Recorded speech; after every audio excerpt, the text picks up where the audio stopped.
Mwamba mmoja wa Yerusalemu wa Betlehemu hapo alikuwa na masera wake 12 mwanangu. Sema mmoja wao alikuwa snitch. Yuda boy mwanangu. Oya. Miayucho sana Yuda boy. Akamwangushia jumba bovu mwana wa Mungu nini kwa wazee wa hekaluni wakamdavila. Oya. Wakamdavila. Wakaruka naye msalabani mwanangu. Wao wamempa vitasa ujue. Lakini yote ilikuwa ni kwa ajili ya nini ujue? Kwa ajili ya dhambi za nini sisi nini tulivyozingua nini, sometimes tunakuwa tumezini nini.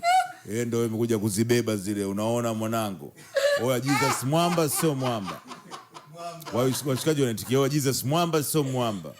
Alafu kama vipi nini leo alivodeli wakajua kama wamemaliza nini, ila siku ya tatu mwanangu huyo hapa kaibuka nini left flash ile kabutua katokoa wote. Umeona mwanangu kama kwenye kombolela. Oya, Jesus mwamba sio mwamba. Afu namna gani sasa si ndo kanyosha zake hivi nikaenda kutuandalia mageto fulani hivi. Kwa sababu mwenyewe alisema oya nini kwa mshua wangu ile fresh maplace kibao.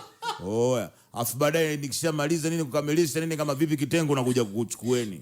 Oya, Jesus mwamba